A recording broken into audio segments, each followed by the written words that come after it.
Hello बच्चों, नमस्कार। कैसे हैं आप सभी? बढ़िया? तो आप सभी बढ़िया हैं तो बहुत अच्छी बात है। तो आप सभी अगर बढ़िया तो हम भी बढ़िया ही हैं। तो बताइए, इससे पहले आप लोगों ने जो क्लासेस मैंने दी वो अटेंड की कि नहीं की? नहीं की या की? चलिए, कर लिया है तो बहुत अच्छी बात है। ठीक है, तो आगे की क्लासेस को मैं जहां पे खत्म किया था, मैंने लास्ट टॉपिक जो पढ़ा था वो अक्षीय स्थिति में विद्युत क्षेत्र की तीव्रता पढ़ा था। अभी जो हम आगे पढ़ने वाले हैं वो हम लोग पढ़ने वाले हैं निरक्षीय स्थिति में विद्युत क्षेत्र की तीव्रता के बारे में। उससे पहले आप सभी बताइए कि चीजें आपको समझ में आ रही कि नहीं, फटाफट से मैसेज कर दीजिए। और अभी से हम क्या करेंगे, जो बच्चों के टॉप कमेंट्स होंगे नेक्स्ट क्लास में हम उनके टॉप कमेंट्स को स्क्रीन पे लाके शेयर करने वाले हैं। ठीक है ना, कि आपने क्या क्या कमेंट किया है इस पर, उन कमेंट्स को हम लाएंगे तो चीजें आपको आपके सामने ही दिखाएंगे। तो फटाफट से वीडियो को कर दीजिए शेयर और ज्यादा से ज्यादा बच्चे हो जाइए ज्वाइन, सभी के पास शेयर कर दीजिए और क्लासेस को हम करते हैं स्टार्ट। ठीक है ना, चलिए ठीक है। तो ज्यादा समय ना लेते हुए हम बात करते हैं आज का जो हमारा जो नेक्स्ट टॉपिक है। आज का जो हमारा टॉपिक है वो होने वाला है, हमारा टॉपिक जो है वो होने वाला है निरक्षीय स्थिति में विद्युत क्षेत्र की तीव्रता। हमारा जो टॉपिक होने वाला है वो क्या होने वाला है? हमारा जो टॉपिक होने वाला है वह होने वाला है क्या? निरक्षीय स्थिति में विद्युत क्षेत्र की तीव्रता। किस स्थिति में? निरक्षीय स्थिति में। इससे पहले हम लोगों ने अक्षीय स्थिति में पढ़ा था, तो आज जो हम लोग पढ़ रहे हैं वह पढ़ेंगे निरक्षीय स्थिति में वैद्युत क्षेत्र की तीव्रता के बारे में पढ़ेंगे। आज जो हम लोग पढ़ रहे हैं वह निरक्षीय स्थिति में वैद्युत क्षेत्र की तीव्रता के बारे में पढ़ रहे हैं। इस तरीके से हम लोग निरक्षीय स्थिति में वैद्युत क्षेत्र की तीव्रता के बारे में पढ़ रहे हैं। इसको हम सेट करते हैं ऊपर यहाँ पे। ये हमारा नेक्स्ट हेडिंग हो गया क्या? निरक्षीय स्थिति में वैद्युत क्षेत्र की तीव्रता। ये हमारा हो गया निरक्षीय स्थिति में वैद्युत क्षेत्र की तीव्रता। चलिए कोई नहीं, बढ़िया से हम लोग इसको पढ़ते हैं। यहाँ पे हम लोग इस तरीके से, ये हमारा जो है नेक्स्ट टॉपिक है निरक्षीय स्थिति में विद्युत क्षेत्र की तीव्रता के बारे में। तो चीजें को बहुत ध्यान से समझिएगा, चीजें बड़ी आसान होने वाली हैं। बस आपको क्या करना है, ध्यान पूर्वक चीजों को समझना है, बाकी तो समझाने के लिए हम हैं। चलिए अब हम क्या करते हैं, सबसे पहले हम लोग एक क्या द्विध्रुव सपोज करेंगे। सबसे पहले हम लोग द्विध्रुव सपोज करेंगे। कैसे सपोज करेंगे? अच्छा एक काम करते हैं, सबसे पहले हम लाइन ड्रॉ कर ले रहे हैं इस तरीके से।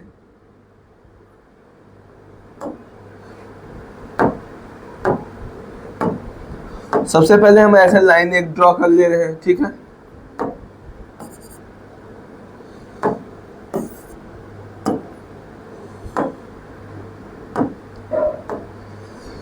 सबसे पहले इस तरीके से हमने क्या किया, एक लाइन ड्रॉ कर लिया इस तरीके से। ये रहा मेरे पास, ऐसे मैंने एक लाइन ड्रॉ कर लिया।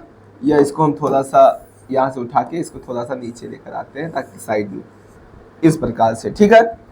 इस तरीके से हमने क्या किया, एक लाइन ड्रॉ कर लिया और यहाँ पर हमने 2 पॉइंट चार्जेस सपोज कर लिया। एक पॉइंट चार्ज हमारा इस तरीके से ये है, ठीक है ना।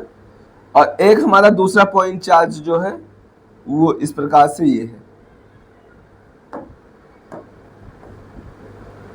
एक पॉइंट चार्ज हमारा ये है और दूसरा पॉइंट चार्ज हमारा जो है ये है।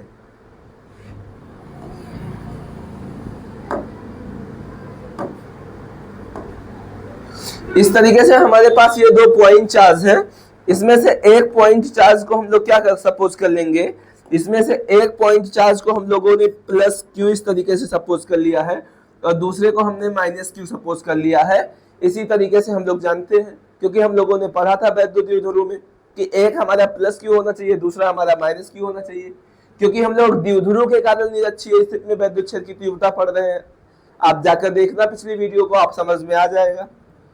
अब इन दोनों के बीच की जो दूरी है सपोज, इन दोनों के बीच की जो दूरी सपोज हमने वो क्या सपोज कर लिया, दोनों के बीच की जो दूरी हमने सपोज कर लिया वो इस तरीके से कितना सपोज कर लिया, 2l सपोज कर लिया। क्योंकि द्विध्रुव के बीच की दूरी को हम लोग 2l मानते हैं, तो इस तरीके से ये इनके बीच की दूरी हो गई कितनी, इनके बीच की जो दूरी हो गई वो इस प्रकार से कितनी हो गई, 2l हो गई। और इस द्विध्रुव का जो मध्य बिंदु है, इस द्विध्रुव का मध्य बिंदु जो है हम लोग सपोज कर ले रहे हैं कुछ, तो इस द्विध्रुव का जो मध्य बिंदु हम लोगों ने सपोज कर लिया कि इसके बीच का जो बिंदु है, इसके बीच का जो बिंदु है हमने उसको सपोज कर लिया क्या, उसके ओ सपोज कर लिया। इस तरीके से कितना सपोज कर लिया, ओ सपोज कर लिया।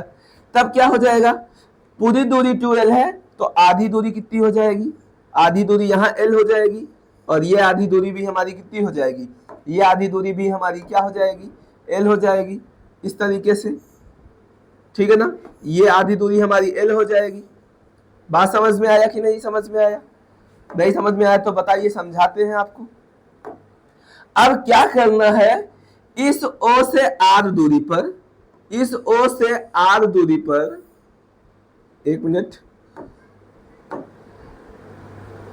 हम करते क्या है, इस O से R दूरी पर सपोज यहां पर कोई पॉइंट है, इस पॉइंट O से R दूरी पर यहां पर कोई पॉइंट इस तरीके से है, पॉइंट P, और इस पॉइंट P पर ही हमको क्या निकालना है, इंटेंसिटी ऑफ इलेक्ट्रिक फील्ड, मतलब विद्युत क्षेत्र की तीव्रता निकालना है। बात समझे कि नहीं समझे? तो इस तरीके से बिंदु O से R दूरी पर कितना, बिंदु O से R दूरी पर यहां पर हमारे पास कोई पॉइंट चार्ज है P, O से कितनी दूरी पर, R दूरी पर हमारे पास एक पॉइंट चार्ज है। इस तरीके से क्या, O से R दूरी पर एक पॉइंट, मतलब सॉरी, O से R दूरी पर एक बिंदु यहाँ पर P है जिस पर हमको निकालना है विद्युत क्षेत्र की तीव्रता। और मैंने आप लोगों को बताया था जहां पर P सपोज करते हैं वहां पर हम लोग इस तरीके से एकांक आवेश सपोज कर लेते हैं कि यहाँ पर एकांक आवेश है। तो लास्ट में हम क्या करेंगे, हम करने वाले क्या है, बात करते हैं इस पर। तो हम लोग इस तरीके से ले जाकर क्या करेंगे, इस तरीके से ले जाकर इसको हम इससे मिला देंगे, इस प्लस Q को हम लोग इस तरीके से ले जाके पॉइंट P से मिला देंगे, और इस माइनस Q को भी ले जाकर किससे मिला देंगे, हम लोग इस तरीके से ले जाके मिला देंगे, किससे, P से मिला देंगे। बात समझे कि नहीं समझे? इसको हम थोड़ा सा छोटा कर दे रहे हैं, इसको हम क्या कर दे रहे हैं, थोड़ा सा, एक मिनट,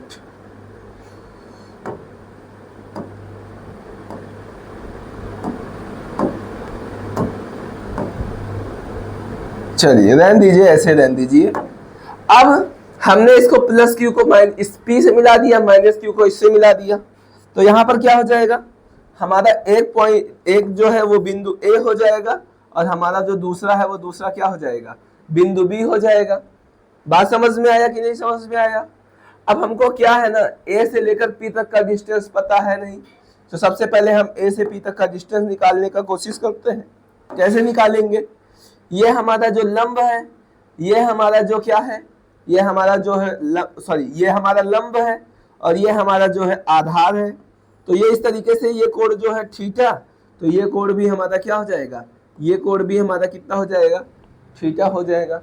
अब हम क्या करते हैं, सबसे पहले ये डिस्टेंस पता कर लेते हैं पहले से, ताकि बाद में कोई दिक्कत का परेशानी का सामना ना करना पड़े। समझ रहे हैं बात? तो ये हमारा क्या है, कर्ण है, और हम लोग जानते हैं कि कर्ण का स्क्वायर बराबर होता है लंब का स्क्वायर प्लस आधार के स्क्वायर के, इस तरीके से बराबर होता है, ठीक है ना।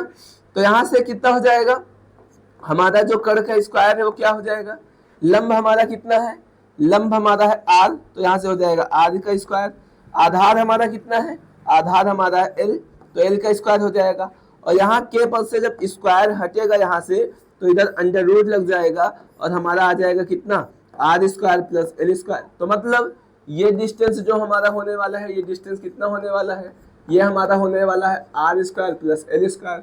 तो अगर ये r square plus l square है तो हमारा ये डिस्टेंस भी वही होगा, क्या, r square plus l square होने वाला है। बात समझे कि नहीं समझे?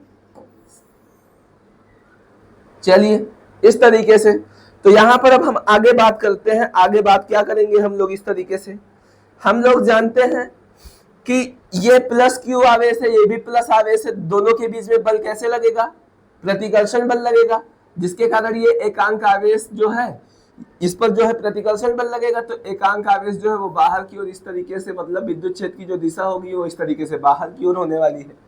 बात समझे कि नहीं समझे? बात समझे कि नहीं, कि दोनों के बीच प्रतिकर्षण बल लगेगा, इसके वजह से विद्युत क्षेत्र की जो दिशा है वो बाहर की ओर होने वाली है। तो अगर हम प्लस और माइनस के बीच में बात करें तो विद्युत क्षेत्र की दिशा प्लस से किधर की ओर होती है, माइनस की ओर होती है। तो यहाँ पर विद्युत क्षेत्र की जो दिशा है वो इस तरीके से होने वाली है। बात समझ में आई? तो यहाँ पर क्या हो जाएगा, ये कोण हमारा थीटा है, ये कोण हमारा थीटा है, तो ये कोण हमारा क्या हो जाएगा, ये कोण हमारा जो है वो 2 थीटा हो जाएगा। ये कोण हमारा कितना हो जाएगा, 2 थीटा हो जाएगा, क्योंकि हम लोग जानते हैं त्रिभुज के दो अंतः कोणों का जो जोड़ है, थीटा थीटा का जोड़ है, वो त्रिभुज के बाहर बनने वाले कोण के बराबर होगा।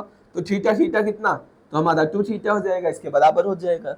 और इसके बीच का जो रिजल्टेंट निकालना है, इसके बीच जो हमको परिणामी निकालना है, परिणामी निकालने का जो दिशा हो जाएगा, इन दोनों के बीच 2 वेक्टर हो गए, तो इन दोनों के बीच परिणामी निकालने का जो डायरेक्शन है वो कुछ इस तरीके से होगा। ठीक है ना? तो यहाँ पर हम लिखते हैं, हम क्या लिखते हैं, हम लोग लिखेंगे इस तरीके से कि ये हमारा प्लस क्यू आवेश की वजह से विद्युत क्षेत्र की तीव्रता है, प्लस क्यू की वजह से, ये हमारा माइनस क्यू आवेश की वजह से विद्युत क्षेत्र की तीव्रता है। तो इन दोनों का जो परिणामी है उसे हम लोग कितना मान लेंगे, इस तरीके से ई मान लेंगे। ठीक है ना? तो हमें परिणामी विद्युत क्षेत्र की तीव्रता निकालना है। उसके लिए हम क्या करेंगे, एक बार ई प्लस क्यू निकालेंगे और एक बार ई माइनस क्यू निकालेंगे, और उसके बाद हम ई का मान निकालेंगे। कैसे, चलिए बात करते हैं। तो सबसे पहले हम लोग निकालेंगे क्या, सबसे पहले हम लोग निकालेंगे प्लस क्यू आवेश के कारण विद्युत क्षेत्र की तीव्रता निकालेंगे। सबसे पहले निकालेंगे प्लस क्यू आवेश के कारण, सबसे पहले निकालेंगे हम लोग प्लस क्यू आवेश के कारण विद्युत क्षेत्र की तीव्रता निकालेंगे। सबसे पहले इस तरीके से हम लोग निकालेंगे क्या, प्लस क्यू आवेश के कारण विद्युत क्षेत्र की तीव्रता निकालेंगे। क्या होता है प्लस क्यू आवेश के कारण विद्युत क्षेत्र की तीव्रता, E plus Q equal to कितना, 1/4 pi epsilon not Q upon क्या हो जाएगा, आर स्क्वायर। आर कहाँ से कहाँ तक है, देखिए ए से पी तक, प्लस क्यू आवेश ए से पी तक। तो यहाँ पर हो जाएगा हमारा क्या, यहाँ पर हो जाएगा कितने का स्क्वायर, ए पी का स्क्वायर हो जाएगा। बात समझे? तो यहाँ से आगे कितना हो जाएगा, बात करते हैं। तो ई प्लस क्यू, इसको जैसे लिखा है वैसे उतारते हैं, 1/4 पाई एप्सिलॉन नॉट, और साथ में क्यू, और ए से पी तक का डिस्टेंस कितना है, √r square plus L square. तो यहाँ पर हम लिखते हैं क्या, √r square plus L square, और का क्या है, का होल स्क्वायर है। तो स्क्वायर से हमारा रूट कैंसिल हो जाएगा, तो यहाँ से बचेगा कितना, E plus Q equal to 1/4 pi epsilon not Q upon कितना, R square plus L square. तो ये हो गया हमारा रिलेशन नंबर फर्स्ट। अच्छा देखिए एक बात, यहाँ पर क्या है, जो डिस्टेंस ये होगा, ये दोनों भुजाएं आपस में क्या होंगी, बराबर होंगी, कोण बराबर है तो भुजाएं भी बराबर होंगी। तो जो डिस्टेंस ये आया है वही डिस्टेंस ये आएगा। तो जो वैल्यू ई प्लस क्यू के लिए आई है वही वैल्यू किसके लिए आएगी, ई माइनस क्यू के लिए आएगी।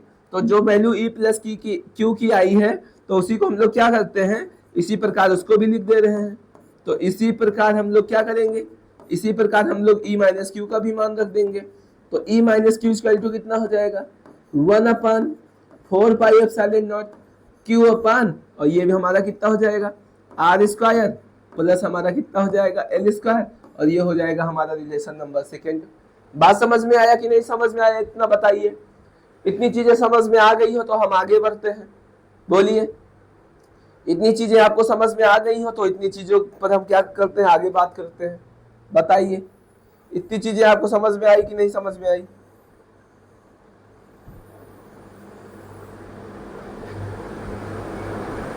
बताइए इतनी चीज आपको समझ में आई कि नहीं समझ में आई। नहीं समझ में आई हो तो समझाने का प्रयास हम लोग करेंगे फिर से एक बार।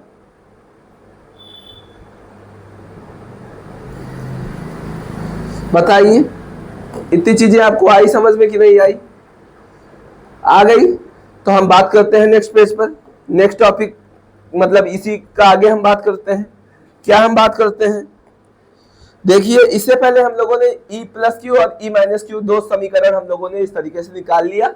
अब हमको निकालना है ये ई का मान निकालना है, जिसे हम लोग बोलते हैं परिणामी विद्युत क्षेत्र की तीव्रता। तो हम सबसे पहले क्या निकालेंगे, सबसे पहले इस तरीके से हम लोग निकालेंगे क्या, परिणामी विद्युत क्षेत्र की तीव्रता।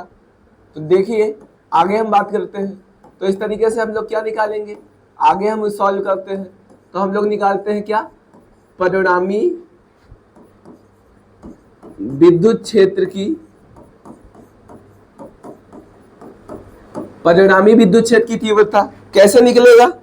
देखिए एक वेक्टर E प्लस क्यू है, एक वेक्टर E माइनस क्यू है और उसके बीच का जो कोण है वो 2 थीटा है, तो परिणामी जो है वो इस तरीके से E हमारा ये है, ठीक है ना। तो इसको हमको सॉल्व करना है, जब परिणामी निकालना है तो उसका फार्मूला जो होता है यहाँ पर हम साइड में लिख दे रहे हैं, R equal to 2a cos theta by 2, ये फार्मूला होता है। R का मतलब रिजल्टेंट परिणामी, और परिणामी हम लोग R को कितना माने हैं? E माने हैं, तो यहाँ R को हम लोग कितना लिख देंगे? R को E लिख देंगे, तो E लिख दिया, 2 लगा है ऐसे लगा देंगे। उसके बाद A का मतलब जैसे हमारे पास एक वेक्टर ये है, एक वेक्टर ये है, A है और ये B है, दोनों के बीच जो कोण है इसका परिणामी जो है वो बीचों बीच में ऐसे ये R होगा, ये हमारा A और B है। तो दो, एक मतलब ये वाला वेक्टर, तो दोनों वेक्टर जो है ये आपस में बराबर होते हैं, तो दोनों वेक्टर में से हमको कोई एक वेक्टर ले लेना है, चाहे हम A ले लें चाहे हम B ले लें, ठीक है ना। दोनों वेक्टर में से हमको कोई एक वेक्टर लेना है, चाहे हम A ले लें चाहे हम B ले लें। तो हम क्या करें, यहाँ से A को ले लिया है, कॉस रहेगा, इसके बीच में जो कोण बनता है ये रख के फार्मूले में रखते हैं। तो यही चीजों को हमको ध्यान देना है। क्या देना है कि 2 लिखा है, मैंने लिख दिया, और हमारे पास 2 वेक्टर है E plus Q E minus Q, दोनों में से कोई एक लेना है फार्मूले के हिसाब से, दोनों में से कोई एक लेना है। तो हमने सपोज E प्लस क्यू ले लिया, इस तरीके से हमने क्या ले लिया, E प्लस क्यू ले लिया, और आगे कितना कॉस थीटा फार्मूला होता है कॉस थीटा, और थीटा यहाँ हमारा कितना है, थीटा हमारा 2 थीटा है, तो इस तरीके से रख देंगे कॉस 2 थीटा, और बटे में हमारा कितना हो जाएगा, बटे में हमारा इस तरीके से क्या हो जाएगा, 2 हो जाएगा। बात समझ में आया? इतने का आप स्क्रीनशॉट ले लें इस फार्मूले का, हम हटा दे रहे हैं इसको, बन गया हमारा ये। अब क्या होगा, यहाँ से 2 से 2 हमारा कैंसिल हो जाएगा, तो E बराबर कितना आ जाएगा, 2 इंटू E प्लस क्यू का वैल्यू हम लोग कितना निकाल के रखे हैं, जितना रखे हैं ले जाके रख देते हैं, इतना कितना 1/4 pi epsilon not Q upon R square plus L square, तो यहाँ पे रख देते हैं। E प्लस क्यू का मान कितना, 1/4 pi epsilon not Q upon R square plus L square, हम लोग इस तरीके से रख देंगे। बात समझे कि नहीं समझे? समझ में आ गया होगा, चलिए आ गया तो बहुत अच्छा। आगे कॉस थीटा लिखा है, तो हम कॉस थीटा इस तरीके से लिख देंगे। अब क्या करेंगे इसको, E बराबर 2 into 1/4 pi epsilon not Q upon R square plus L square ऐसे रख दिया। अब हम लोग जानते हैं कि कॉस थीटा बराबर होता है आधार बटे कण, और आधार कितना है, आधार हमारा L है और कण है √r square plus L square, है ना। आधार L कण ये है, तो रखते हैं इसका मान। आधार हमारा कितना था L, और कण हमारा कितना है √r स्क्वायर प्लस का एल स्क्वायर हमारा हो जाएगा इस तरीके से। बात समझ में आया कि नहीं समझ में आया? आ गया। चलिए आगे हम बात करते हैं इस तरीके से। तो E इक्वल टू कितना हो जाएगा, अब देखिए यहाँ पर 1/4 पाई एप्सिलॉन नॉट 2QL, हम लोग द्विध्रुव पढ़े थे, P बराबर 2QL होता है, तो 2QL को हम लोग कितना लिख लेंगे, 2QL को हम लोग P लिख लेंगे, और यहाँ पर कितना लिखा है R square plus L square, और यहाँ पर रूट लगा हुआ है। जब किसी नंबर पर रूट ऐसे लगा हो और रूट हम हटा दें अगर, तो रूट के ऊपर कितनी घात आ जाती है, इस प्रकार से आधी घात आ जाती है। समझ में आया? जब रूट हटता है तो कितना घात, 1/2 घात आ जाती है।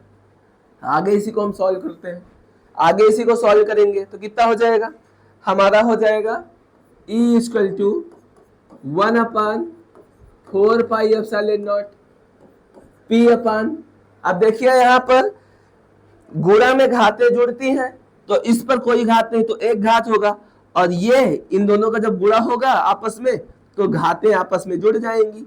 तो कितना हो जाएगा, जब R square plus L square जो है, जब आपस में इन दोनों का क्या होगा, इन दोनों का आपस में मल्टीप्लाई होगा, तो ये घात 1 में 1/2 जुड़ेगा, तो हमारा कितना हो जाएगा, हमारा 3/2 इस तरीके से हो जाएगा। तो इस तरीके से E इक्वल टू कितना हो जाएगा, 1/4 पाई एप्सिलॉन नॉट, P को हम लोग P लिखा रहने देंगे, और बच्चे में जब देखिए जब पावर के ऊपर पावर हो तो आपस में मल्टीप्लाई हो जाता है, तो R स्क्वायर है और इसके ऊपर पावर कितनी है 3/2, तो ऐसे गुणा हो जाता है।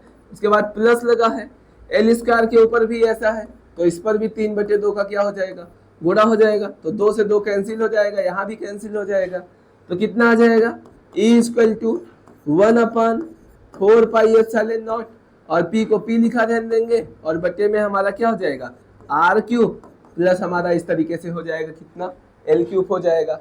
और हम लोग जानते हैं इसमें कि यहाँ पर जो R है ये बहुत बड़ी दूरी है, और 2L जो है हमारा बहुत छोटी दूरी है, और L उससे भी छोटी दूरी हो जाएगा, तो L को हम लोग नगण्य मान लेंगे। इस तरीके से L को हम लोग क्या करेंगे नगण्य मान लेंगे यहाँ पर। तो R जो है यहाँ से हम लोग क्या लिख सकते हैं, यहाँ से हम लोग लिख सकते हैं कि हमारा जो R है, हमारा जो इस प्रकार से R है वो बहुत बहुत बड़ा है किससे L से, इसलिए L को हम लोग नगण्य मान लेंगे, 0 के बराबर मान लेंगे। तब कितना हो जाएगा E equal to 1/4 pi epsilon nought, P को P लिखा ध्यान देंगे, और बटे में हमारा क्या बचेगा R क्यूब बचेगा।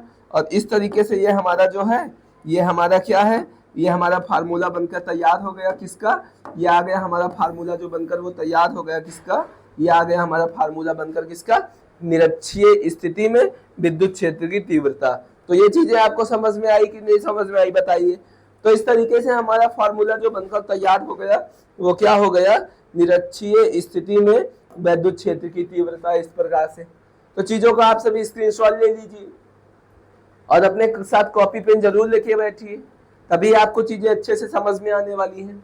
कॉपी पेन लेके नहीं बैठेंगे तो चीजें आपको समझ में उस तरीके से आने वाली नहीं है। तो बताइए चीजें आपको समझ में आई कि नहीं समझ में आई? आ गई तो बहुत अच्छी बात है, नहीं समझ में आई होंगी तो हम समझाने का प्रयास करेंगे फिर से एक बार। बताइए चलिए, तो चीजें आपको समझ में आती हैं कि नहीं? आ रही हैं, बहुत अच्छा। चलिए आगे हम बात करते हैं। आगे इस तरीके से हम बात करते हैं, क्या है कि बात करते हैं नेक्स्ट हेडिंग जो हम सभी का होने वाला है वो एक समान विद्युत क्षेत्र में विद्युत क्षेत्र की तीव्रता के बारे में पढ़ने वाले हैं। हम लोग किसके बारे में पढ़ने वाले हैं? एक समान विद्युत क्षेत्र में विद्युत क्षेत्र की तीव्रता के बारे में पढ़ने वाले हैं। चलिए आइए हेडिंग डालते हैं हम लोग।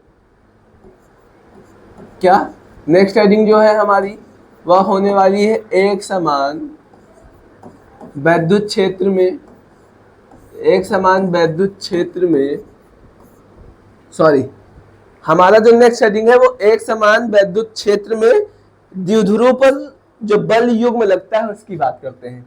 एक समान विद्युत क्षेत्र में विद्युत द्विध्रुव पर, एक समान विद्युत क्षेत्र में विद्युत द्विध्रुव पर, विद्युत द्विध्रुव पर बल युग्म की बात करते हैं। एक समान विद्युत क्षेत्र में विद्युत द्विध्रुव पर हम बल युग्म की बात करते हैं इस प्रकार से। ये हमारा जो है नेक्स्ट हेडिंग होने वाला है, एक समान विद्युत क्षेत्र में विद्युत द्विध्रुव पर बल युग्म की हम ऐसे बात कर रहे हैं, ठीक है ना। एक समान विद्युत क्षेत्र में हम विद्युत द्विध्रुव पर बल युग्म की बात ऐसे कर रहे हैं, ठीक।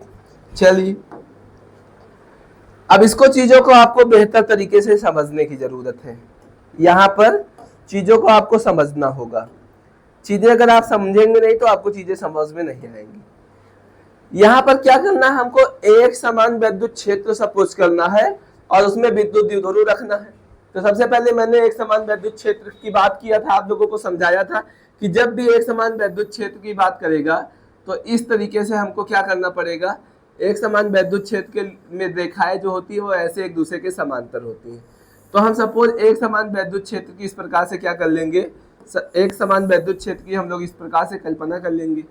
तो ये सपोज हमारा क्या हो गया, ये सपोज हमारा एक समान विद्युत क्षेत्र इस तरीके से ये हमारा हो गया। बात समझे? इस तरीके से ये सब हमारे क्या है, ये हमारे सब एक समान विद्युत क्षेत्र जो है ये इस प्रकार से हमारे एक समान विद्युत क्षेत्र है। अब इसमें इस एक समान विद्युत क्षेत्र में हमको सपोज कोई विद्युत द्विध्रुव रखना है, ठीक है ना। इसमें हम क्या करेंगे, इस एक समान विद्युत क्षेत्र में सपोज हम कोई विद्युत द्विध्रुव रखते हैं। तो इस तरीके से सपोज हम कोई विद्युत द्विध्रुव रख रहे हैं, कैसे,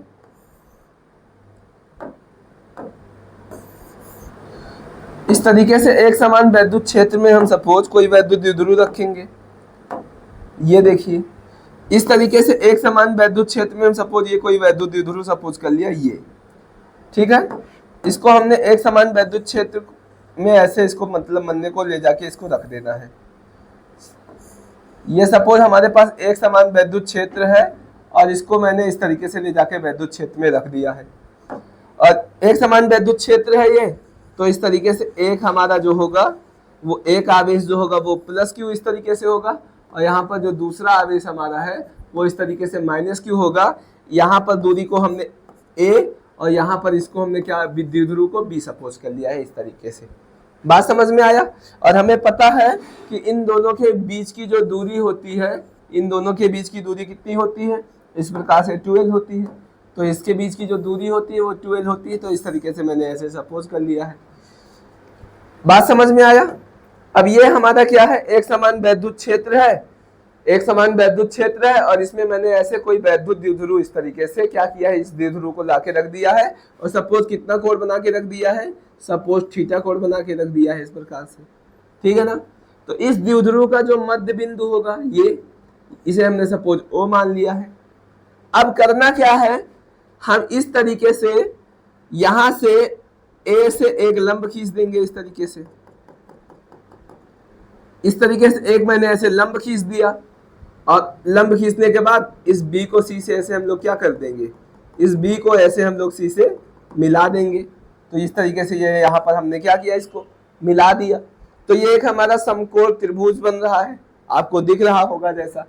अब यहाँ पर हम क्या करेंगे, यहाँ पर एक पॉइंट इस तरीके से हम सपोज कर लेंगे, सपोज यहाँ पर हम इस तरीके से सपोज एकांक आवेश सपोज कर लेंगे विद्युत क्षेत्र की तीव्रता निकालने के लिए, बल चेक करने के लिए। तो यहाँ क्या होगा, ये प्लस आवेश है, ये प्लस आवेश है, तो बल की जो दिशा है वो बाहर की ओर हो जाएगी, प्लस क्यू चार्ज की वजह से जो बल है वो बाहर की ओर हो जाएगा। और यहाँ प्लस है और ये माइनस है, तो बल की दिशा प्लस से माइनस की ओर होगा, तो एक बल की दिशा ये हमारा हो जाएगा। समझ में आया? और हम लोग जानते हैं कि F बराबर कितना होता है, Q इंटू कैपिटल E होता है, तो यहाँ भी F बराबर हमारा कितना हो जाएगा, Q इंटू कैपिटल E। अब बल इसी को बोलते हैं बल युग्म, इसी को क्या बोलते हैं, बल युग्म।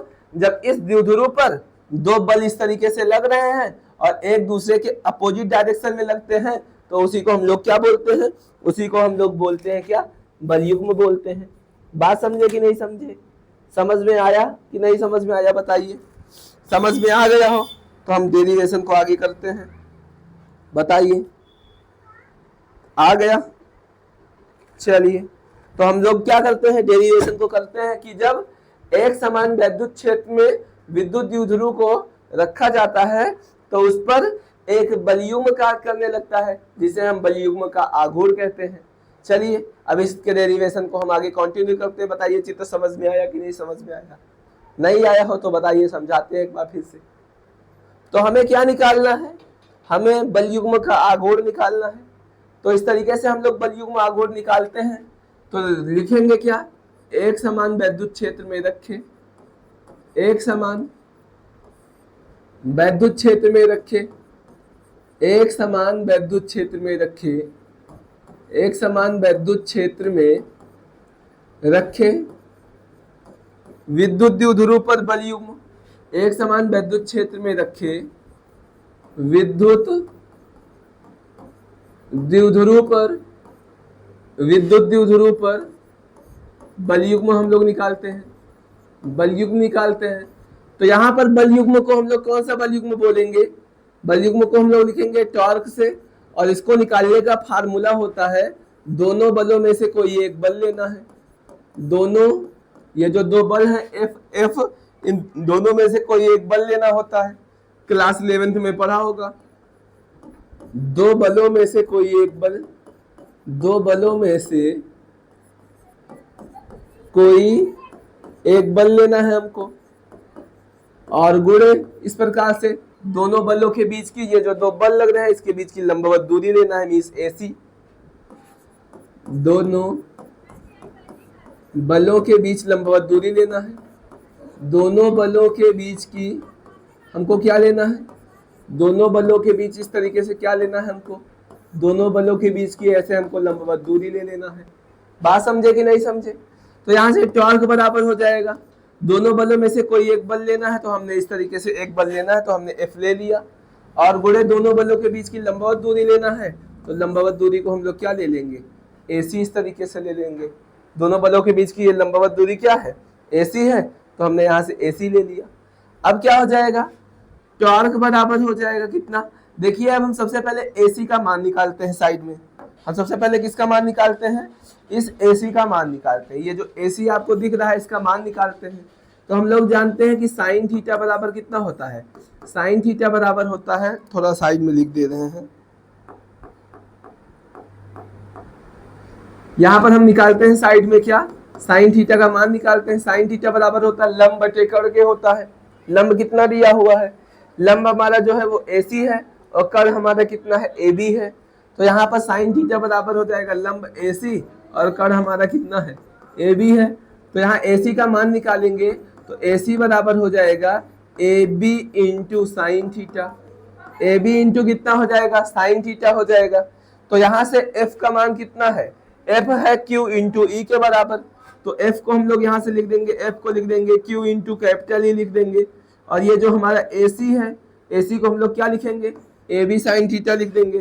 तो AC को इस तरीके से हमने लिख दिया कितना, AB साइन थीटा लिख दिया। बात समझे। तो यहाँ से कितना हो जाएगा, टॉर्क बराबर Q इंटू E, ऐसे रहने देंगे, AB हमारा कितना है, AB हमारा कितना है, A से लेकर B तक का डिस्टेंस जो है हमारा 12 है। तो AB को हम 12 लिख देंगे। तो 12 हमारा साइन थीटा हो जाएगा, 12 साइन थीटा हो जाएगा। तो यहाँ से टॉर्क इक्वल टू कितना हो जाएगा, 2QL जो है, यहाँ से देखिए क्या हो जाएगा, समझिएगा, ध्यान दीजिएगा। यहाँ से जो है अगर हम बात करें इस तरीके से, ये हमारा 2L और ये हमारा Q, तो ये जो 2QL है ये हमारा क्या हो जाएगा, ये हमारा P के बराबर होता है। बात समझे कि नहीं समझे। इस तरीके से हमारा जो 2QL होता है ये किसके बराबर होता है, P के बराबर होता है।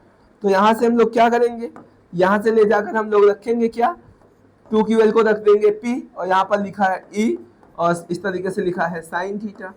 बात समझ में आया। अब इतनों को हम क्या करते हैं, इतने को हटा दे रहे हैं, यहाँ पर आपकी जानकारी के लिए इसको हमने लाके लिख दिया था, ठीक है।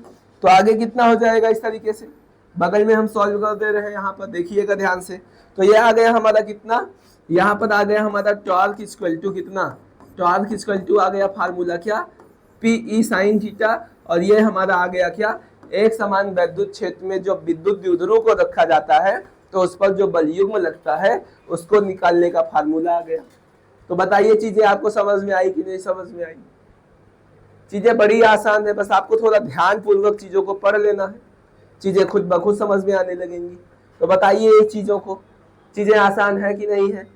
अगर हम आपको पढ़ा दें तो आप भी पूरा 100% सपोर्ट बना के रखिए, वीडियो को ज्यादा से ज्यादा लोगों तक शेयर करिए। आपके बिना हम कुछ नहीं है, ये तो आपको पता ही होगा। आपका एक लाइक कमेंट शेयर ही हमको क्या करता है, चीज़ों को मोटिवेट करेगा, आगे और भी चीज़ें आपको ऐसे लाते रहेंगे। तो चीज़ें आप बताइए समझ में आया कि नहीं समझ में आया। इतनी चीज़ें आपको समझ में आ गया हो तो हम इस पर आगे बात करते हैं। चलिए, इसी में कुछ चीज़ें और बची हुई हैं जिसको हम लेकर आ रहे हैं, समझिएगा।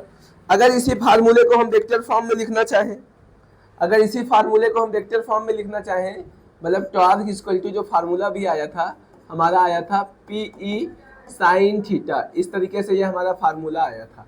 अगर इसी फार्मूले को हम वेक्टर फॉर्म में लिखना चाहें, सबसे पहले तो इसका जो मात्रक होता है वो हम लोग जान लेते हैं क्या होता है। तो बल आघूर्ण का जो मात्रक होता है वो हमारा होता है कितना, वो हमारा न्यूटन मीटर, इस तरीके से होता है। अब यहाँ पर torque equal to P sine theta का जो मात्रक है वो न्यूटन मीटर यहाँ हो गया। अगर इसी को हम वेक्टर फॉर्म में लिखना चाहें तो हम लोग जानते हैं कि vector A cross vector B equal to कितना होता है, वो होता है हमारा क्या, AB साइन थीटा के होता है। तो यहाँ देखिए A की जगह पर P लिखा है, B की जगह पर E लिखा है, साइन थीटा लिखा है। तो जहाँ A है वहाँ पर P लिख सकते हैं, जहाँ B है वहाँ पर E लिख सकते हैं। तब हमारा फॉर्मूला क्या हो जाएगा, टॉर्क इक्वल टू A की जगह पर P और B क्रॉस लगा है, B की जगह पर E, तो ये हमारा हो जाएगा वेक्टर P वेक्टर E, और ये हमारा आ जाएगा वेक्टर फॉर्म में इसका फार्मूला। समझे कि नहीं समझे। तो चीजें समझ में आ गई है। अब आगे हम बात करते हैं, इसी तरीके से आगे हम बात करते हैं, इसमें कुछ विशेष स्थितियां, कुछ स्पेशल केस की बात करते हैं। तो स्पेशल केस की बात करते हैं यहाँ से, तो क्या हो जाएगा, कुछ स्पेशल केस इसके हैं, उस स्पेशल केस के बारे में हम लोग पढ़ेंगे।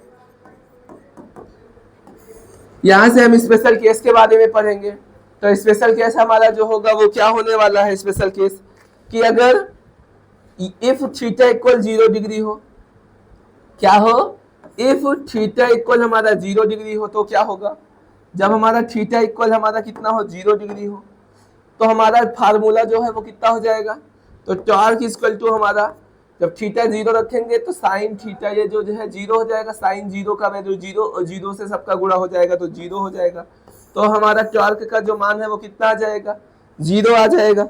समझे इस तरीके से, तो मतलब जब इस तरीके से हमारा क्या होगा, यदि थीटा 0 होगा तो वैद्युत क्षेत्र के समांतर है, जब थीटा 0 होगा, जब थीटा 0 होगा तो द्विध्रुव जो हमारा है, वैद्युत द्विध्रुव जो है वो क्या होगा, द्विध्रुव जो है वो एक समान वैद्युत क्षेत्र के समांतर होगा, द्विध्रुव जो है वो एक समान वैद्युत क्षेत्र के समांतर होगा, एक समान वैद्युत क्षेत्र के क्या होगा,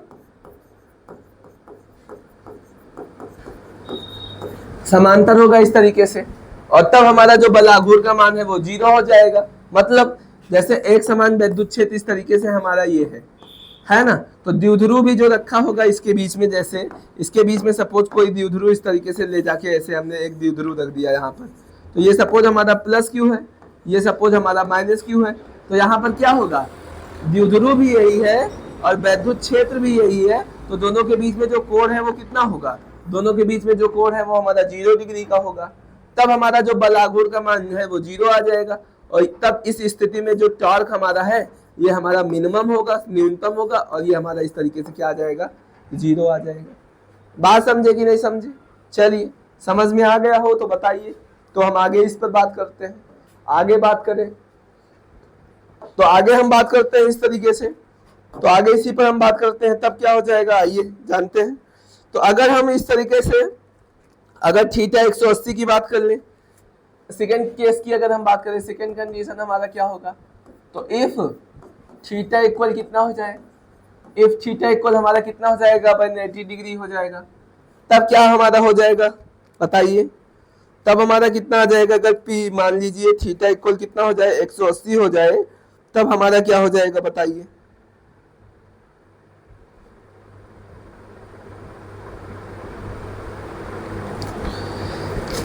बताइए। इफ थीटा इक्वल 180 डिग्री हो जाए तब ये हमारा कितना हो जाएगा, आइए निकालते हैं। तो हम लोग जानते हैं फार्मूला कितना होता है, टॉर्क इक्वल टू पीई हमारा साइन थीटा होता है, इस प्रकार से, ठीक है ना। तब हमारा कितना हो जाएगा इस कंडीशन में, पीई और हमारा जो हो जाएगा वो कितना हो जाएगा, साइन 180 हो जाएगा, और हमें पता है साइन 180 का मान कितना होता है, साइन 180 का मान कितना होता है, 0 होता है, तो यहाँ से फिर कितना आ जाएगा, 0 आ जाएगा। इस तरीके से जब 180 डिग्री पर रखेंगे इस तरीके से हम, तो हमारा टॉर्क का मान है जो वो फिर से 0 आ जाएगा। लेकिन यहाँ पर क्या होगा, यहाँ पर जो कंडीशन होगा वो हमारा क्या होगा, अस्थायी संतुलन होगा। यहाँ पर हमारा क्या होगा, यहाँ पर जो द्विध्रुव हमारा है वह अस्थायी संतुलन में होगा। लेकिन इससे पहले हमारा जो ये 0 आया है, यहाँ पर जो टॉर्क का मान 0 आया है, ये हमारा किस कंडीशन में आया है, तो ये हमारा जो आया है इस कंडीशन में हमारा क्या होगा, अस्थायी संतुलन बिंदु होगा। द्विध्रुव हमारा जो होगा वो अस्थायी संतुलन में होगा, और यहाँ पर हमारा जो द्विध्रुव है वो हमारा किस कंडीशन में होने वाला है, वो हमारा जो है वह अस्थायी संतुलन में होने वाला है। बात समझे कि नहीं समझे बताइए। चलिए, समझ में आ गया हो तो आगे हम बात करते हैं तीसरे कंडीशन की। तीसरा कंडीशन हमारा क्या है, हम बात करते हैं तीसरे कंडीशन की इस तरीके से। तो अगर हम बात करें इस तरीके से, तीसरे कंडीशन की बात करें, तो हमारा तीसरा कंडीशन क्या होगा, आइए जानते हैं। तीसरे कंडीशन की बात करते हैं, तो तीसरे कंडीशन में क्या है, अगर इफ थीटा इक्वल कितना डिग्री हो, 90 डिग्री हो, मतलब ऐसे हमारा क्या हो, ये हमारा एक समान वैद्युत क्षेत्र है, और इसमें जो द्विध्रुव रखा हुआ है, सपोज इसमें जो द्विध्रुव रखा है इस तरीके से रखा हुआ हो, तब वो थीटा कितना होगा, 90 डिग्री का होगा। तो ऐसे कंडीशन में क्या होगा, फार्मूला लगाते हैं। तो टॉर्क बराबर फार्मूला क्या होता है, टॉर्क बराबर फार्मूला होता है पी साइन थीटा होता है। इस प्रकार से टॉर्क बराबर फार्मूला क्या होता है, पी साइन थीटा होता है। तब यहाँ से रखेंगे टॉर्क बराबर हमारा पीई और साइन थीटा का मान 90 होगा, साइन 90 का मान कितना होता है, 1 होता है। तब टॉर्क हमारा जो है वो कितना आ जाएगा, पी आ जाएगा। और इस कंडीशन में हमारा जो टॉर्क है वो हमारा किस स्थिति में होता है, मैक्सिमम अधिकतम होता है। मतलब जब एक समान विद्युत क्षेत्र में हम इस द्विध्रुव को ऐसे 90 डिग्री के एंगल पर रखेंगे तो हमारा जो ये बल आघूर्ण का मान है ये हमारा कितना होगा, ये हमारा जो है वो अधिकतम होने वाला है। बात समझे कि नहीं समझे? समझ में आ गया हो तो हम चीजों पर आगे बात करते हैं। बताइए इतनी चीजें समझ में आई आपको कि नहीं समझ में आई? चीजों को समझ में आना जरूरी है। अगर चीजें आपको नहीं समझ में आ रही है तो आगे चलकर आपको दिक्कत करेंगी। बताइए चीजें आपको आई कि नहीं आई? आ गई हैं चीजें आपको समझ में? तो हम नेक्स्ट टॉपिक पर बात करते हैं। बताइए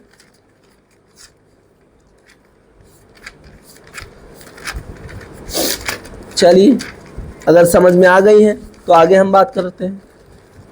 सर कंप्लीट एनसीईआरटी जो है हम आपको पढ़ा रहे हैं, ठीक है ना? क्या है यहाँ पर जो सिलेबस हम पढ़ा रहे हैं वो आपको एनसीईआरटी पढ़ा रहे हैं पूरा। समझ में आया? किताब भी मेरे साथ में है और इस किताब, ये जो किताब है ये हम आपको राजीव प्रकाशन की किताब से पढ़ा रहे हैं, जो हमारे लिए किताब हमें सबसे बेस्ट लगती है पढ़ाने के हिसाब से, है ना? चीजें मतलब बुक्स ऐसी हम लोग चूज करें जो चीजों को आसान वे में बताने का प्रयास करें, पढ़ाने का प्रयास करें। तो हम आप सभी को बता दे रहे हैं, ये जो किताब से हम आपको पढ़ा रहे हैं, जो ये बुक्स है हमारे पास, ये हमारी जो है ये राजीव प्रकाशन की किताबें होती है। जो भी हम आप सभी को पढ़ाते हैं वो हमारी जो किताबें हैं वो हमारी जो है वो राजीव प्रकाशन की है। अगर आप लोग किताब को खरीदना चाहें तो आपको ये किताब खरीद सकते हैं, चीजें आपको मिल जाएंगी, ठीक है ना? तो इतनी चीजें अगर आपको समझ में आ गई हो तो बताइए, और नहीं समझ में आई हो तो भी बताइए, हम आगे बताने का इस पर प्रयास करते हैं। चलिए बताइए इतनी चीजें।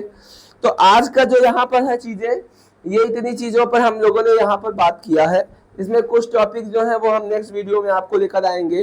तो आज जो है हम सिर्फ इतना सा ही पढ़ने वाले हैं।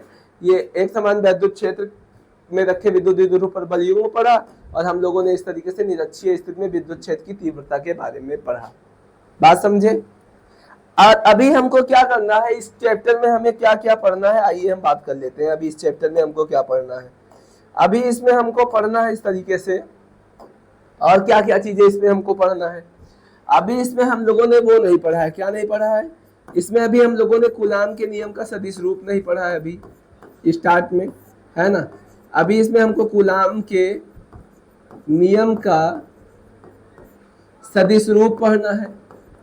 इसको मैंने जानबूझ के छोड़ा था, चीजों को हम लास्ट में पढ़ाते हैं, क्योंकि वेक्टर अगर स्टार्ट में आ जाता है तो थोड़ा सा बच्चों को क्या होता है, चीजें अगर स्टार्ट में नहीं समझ में आती तो वो मन में बना लेते हैं कि फिजिक्स बहुत डिफिकल्ट है।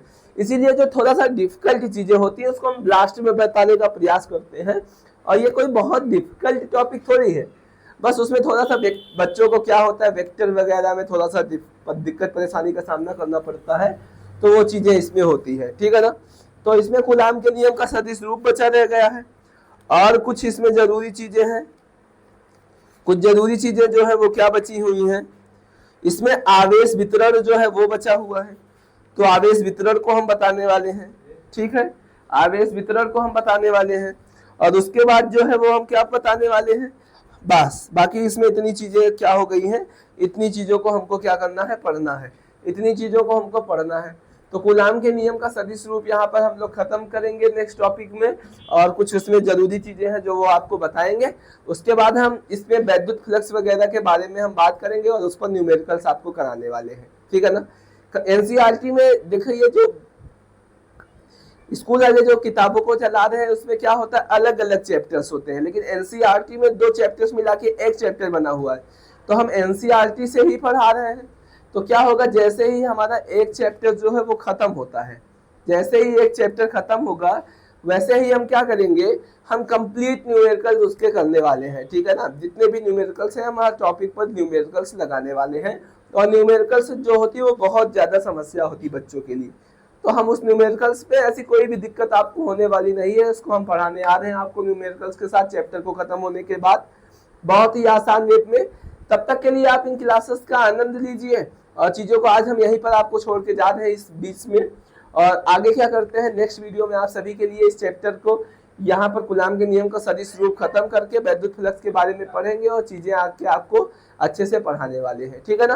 तब तक के लिए आप हमको इजाजत दीजिए, मिलते हैं आप सभी के साथ नेक्स्ट क्लास में। तब तक के लिए आप सभी को नमस्कार, जय श्री राम।